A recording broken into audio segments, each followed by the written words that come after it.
के लिए आज का ये ब्लॉग आप लोगों को लास्ट तक वॉच करना ज़रूरी है। एंड अगर आप लोग मेरे चैनल फर्स्ट टाइम हो तो सब्सक्राइब तो करना बनता है यार। एंड ये वीडियो अगर अच्छा लगे तो ज़रूर लाइक कमेंट एंड शेयर करना मत भूलना। By the way, welcome back to my channel and welcome back to a new blog. So आज है संडे मॉर्निंग, टाइम हो रहा है 11 o'clock एंड एज यूजुअल मैं दूसरे दिन की तरह आज भी वीकेंड में लेट उठी हूँ। सो मैं करती हूँ अभी बाकी काम झटपट कर लेती हूँ एंड कुछ देर बाद में आप लोगों को पता चल जाएगा कि क्यों मैं आज ये गाना गाई हूँ। सो ये वॉच करते रहिए, एंजॉय करते रहिए एंड मैं जाती हूँ मेरा दूसरा काम करने के लिए। सो मैं फ़िलहाल आ गई हूँ किचन में बर्तन धोने के लिए, क्योंकि हम लोग जस्ट अभी ब्रेकफास्ट कंप्लीट किए हैं। तो ब्रेकफास्ट के संग संग कुछ बर्तन तो जम चुका है। सो उसी बर्तन को मैं अभी वॉश करूँगी। तो इसके लिए मैं अभी आई हूँ किचन में। मुझे ना एकदम भी बर्तन जमा के रखूँ फिर उसको धो, ऐसा एकदम भी अच्छा नहीं लगता है। थोड़ा बहुत भी बर्तन निकलता है तो मैं संग संग उसी टाइम धो लेती हूँ। अगर हाउस हेल्पर जिस टाइम आते हैं तो वो टाइम दूसरी बात है, लेकिन जब मुझे ही करना पड़ेगा तो संग करने से ना वो जगह भी थोड़ा सा क्लीन लगता है एंड मुझे भी उतना ज़्यादा मेहनत नहीं लगता है। कि थोड़ा थोड़ा करके करने में उतना ज़्यादा आपको मेहनत नहीं लगेगा। तो मेरे तरह आप लोग में से कौन कौन ऐसे करते हो ज़रूर मुझे कमेंट करके बताना, मैं भी जानना चाहती हूँ यार। एंड इसके बाद ये ऑलमोस्ट मेरा हो ही गया है एंड इसके बाद मैं जाऊँगी मेरा दूसरा काम करने के लिए। सो किचन का काम नहीं, मैं जाऊँगी अभी रूम में जाऊँगी, क्योंकि मेरा कुछ ड्राई कपड़ा पड़ा हुआ था सुबह से, तो उसको थोड़ा सा फोल्ड करना बाकी था। मतलब एक के बाद एक काम तो रेडी रहता है। कभी भी अगर आप सोचोगे ना कि चलो ये काम हो गया तो मतलब मेरा ऑलमोस्ट सब काम हो गया है, ऐसा कभी होता ही नहीं है। कुछ ना कुछ काम आपको देखने को मिल ही जाएगा। अगर आप बहुत ज़्यादा नीट एंड क्लीन ये सब रखना पसंद करते हो तो आपको मतलब घर को नीट एंड क्लीन रखना उतना ज़्यादा भी इजी नहीं होता है। आपको थोड़ा सा मेहनत करना पड़ता है। मेहनत यही है कि हर एक चीज़ को ठीक ठाक टाइमिंग में ठीक ठाक जगह पे रखना बहुत ज़्यादा इम्पॉर्टेंट होता है। सो वही सब चीज़ है। तो अभी मैं इसको एकदम जगह पे रखूँगी। तो मैं ये सब कबर्ड में रखती हूँ, तो वही अभी काम कर रही हूँ, कबर्ड में रखूँगी। और इधर में ना मेरा अभी भी बेड उठाना, मतलब बेड को ठीक से रखना बाकी है। तो इसके बाद मैं उस काम में जाऊँगी। मतलब एक के बाद काम, एक के बाद एक काम रेडी करके रखती हूँ मैं। तो ऐसे ही चलता रहता है।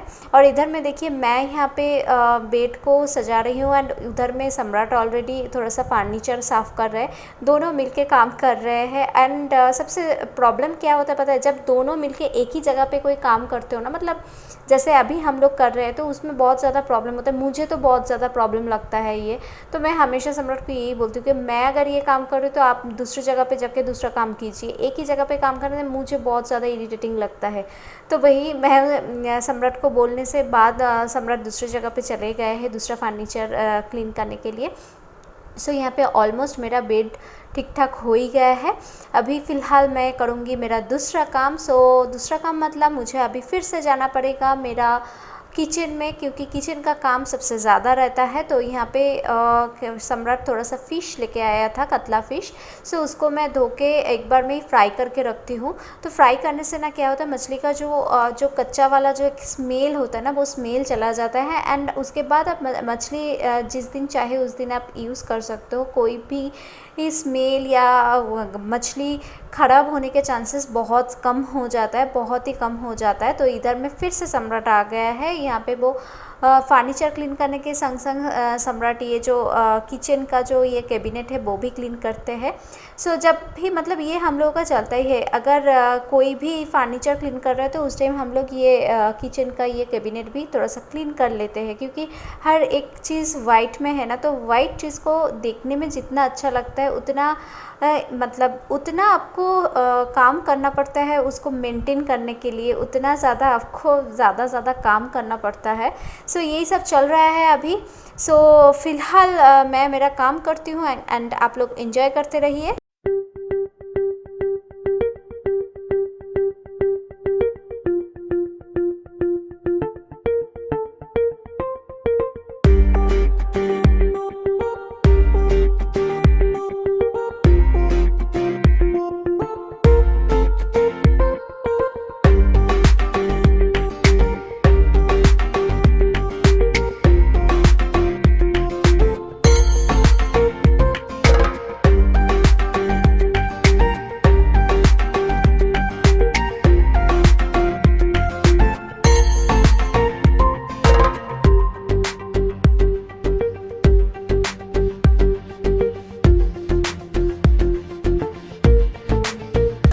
के बाद मैं फिर से आप लोगों के साथ बात करने आई हूँ। सो मेरा तो फ़िलहाल दूसरा काम ऑलमोस्ट हो गया है। लंच में आज बहुत ज़्यादा सिंपल है, फ़िश फ्राई एंड उसके साथ थोड़ा सा दाल और थोड़ा सा आलू फ्राई कर लेंगे, बस दैट्स इट।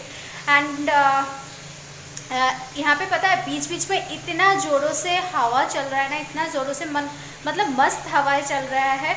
और अगर हम लोग ये खिड़की फिर दरवाज़ा ये सब बंद करके रख रहे हैं ना, तो बाहर से ऐसे शो शो शो ऐसा करके पूरा एकदम साउंड आपको समझ में आ रहा है, जो मतलब हवा का जो साउंड होता है ना, वैसा साउंड आ रहा है बहुत ज़्यादा। सो मतलब इतना ज़्यादा कि हम लोग कभी कभी पूरा खिड़की ये सब बंद करके रख रहे हैं, नहीं तो घर का तो सत्यानाश हो रहा है, हर एक चीज़ का ऐसा हो चल रहा है। सो अभी थोड़ा सा हवा थोड़ा कम हुआ है, तो इसीलिए अभी ये बैल्कनी वाला जो दरवाज़ा है, यहाँ पे देखिए ये बैल्कनी वाला दरवाज़ा को थोड़ा सा ओपन करके रखे हैं, तो इसमें से बहुत बहुत मीठा सा हवा चलता रहता है, बहुत मस्त लगता है ये। सो फिलहाल मेरा तो ये खाना ये सब तो ऑलमोस्ट डन है। सो अभी मैं जो चीज़ आप लोगों के साथ शेयर करने जा रही हूँ वो है कोलकाता फेमस रसगुल्ला का रेसिपी।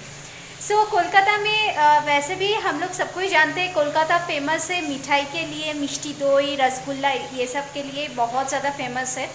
सो मैं सोची कि क्यों ना यहाँ पे मैं हूँ तो कोलकाता का रसगुल्ला को बहुत ज़्यादा मिस कर रही थी, तो मैं सोची कि क्यों ना मैं ही ट्राई कर लेती हूँ। एंड मैं ये फर्स्ट टाइम ट्राई कर रही हूँ, मुझे पता नहीं है कि कैसे बनने वाला है, अच्छा बुरा पता नहीं, जैसा भी हो मैं सोची आप लोगों के साथ ये रेसिपी तो शेयर करना बनता है। सो ये रेसिपी मैं आप लोगों के साथ शेयर कर रही हूँ, आप लोग भी ट्राई कीजिएगा, कैसा हो रहा है वो मुझे भी बोलना कमेंट करके। सो फिलहाल हम लोग चलते हैं, रसगुल्ला का रेसिपी हम लोग ट्राई करते हैं एंड स्टार्ट भी करते। सबसे पहले मैं यहाँ पे 1 लीटर मिल्क ले ली हूँ एंड इसको मैं उबलने के लिए दे दी हूँ। ये अच्छे से उबलना स्टार्ट करेगा तो मैं इसमें थोड़ा सा ऐड करूँगी नींबू की रस, तो इससे क्या होगा, इससे छाना बन जाएगा एंड मुझे वो छाना ही चाहिए है। मैं यहाँ पे मिल्क को हाई फ्लेम में उबलना स्टार्ट करती हूँ एंड ये ऑलरेडी उबलना स्टार्ट भी हो गया है। तो अभी मैं इसमें ऐड कर रही हूँ 1 लेमन। लेमन को मैंने पहले से ही उसका रस निकल के रखे थे, तो यहाँ पे देखिए थोड़ा थोड़ा छाना बनना ऑलरेडी स्टार्ट हो गया है। सो इसको मैं ऐसे ही करते रहूँगी एंड बहुत अच्छे तरीके से जस्ट कुछ टाइम के अंदर ही ये पूरा छाना बन जाएगा। देखिए कितना अच्छे से ये छाना बन चुका है एंड यहाँ पे मैं एक कॉटन रखी हूँ। सो ये कपड़ा, कॉटन वाला जो कपड़ा है, इसमें मैं ऐसे छाना को थोड़ा सा ठंडा पानी से अच्छे से धो रही हूँ। तो इससे क्या होगा, एक तो ये छाना थोड़ा सा ठंडा हो जाएगा एंड उसके साथ साथ इसमें जो लेमन का जो रस था वो भी अच्छे से निकल जाएगा।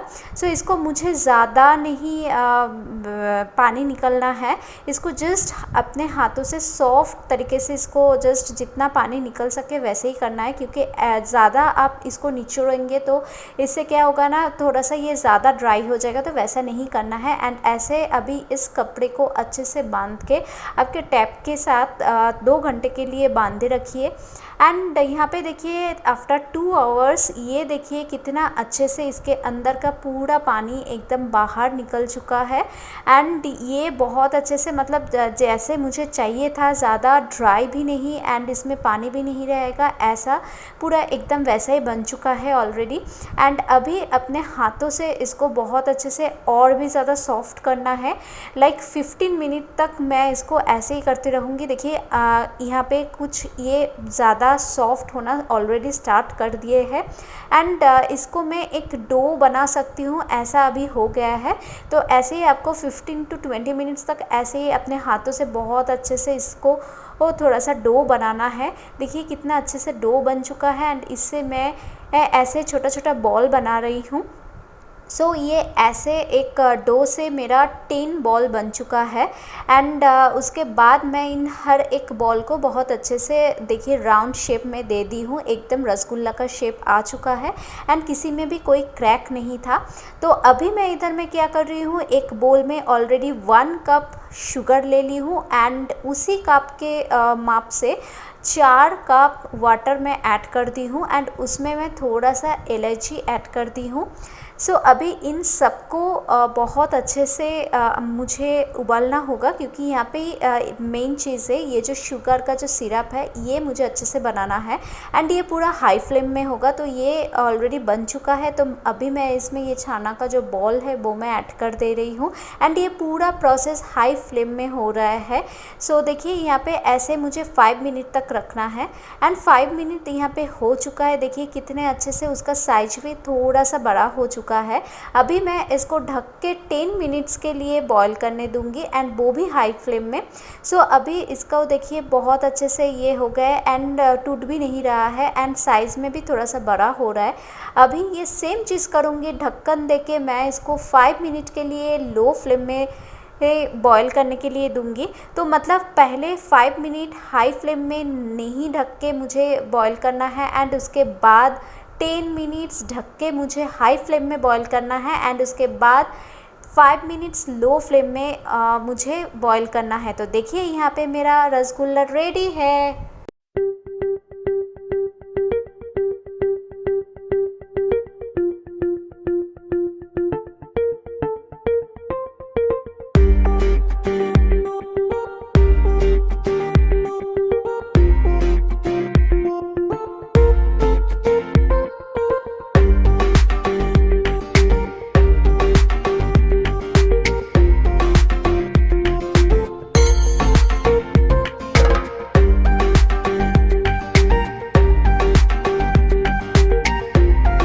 बहुत ही बढ़िया हुआ है, एकदम जैसे हम लोग शॉप से खरीद के लेके आते हैं, एकदम सेम टू सेम।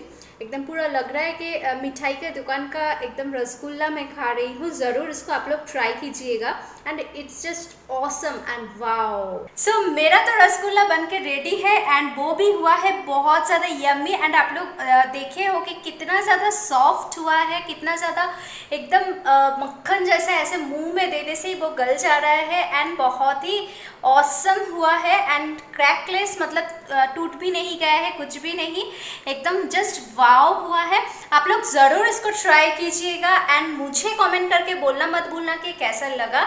एंड मैं इतना भी अच्छा होगा मैं ये एक्सपेक्ट नहीं की थी। सो इससे मेरा कॉन्फिडेंस तो बहुत ज़्यादा बढ़ चुका है। मैं तो फिर से इसको ट्राई करूँगी, फिर से करूँगी, आप लोग भी ज़रूर करना। एंड अगर आप लोग मेरे चैनल में फर्स्ट टाइम हो तो मेरे चैनल को सब्सक्राइब करना मत भूलना, एंड सब्सक्राइब के बाजू में जो बेल आइकन है उसको ज़रूर प्रेस कर दीजिएगा। एंड ये ब्लॉग अगर आप लोगों को अच्छा लगे तो लाइक शेयर एंड कमेंट तो बनता है यार। सो मैं फिलहाल मिलती हूँ नेक्स्ट ब्लॉग में, तब तक के लिए tata bye bye, take care.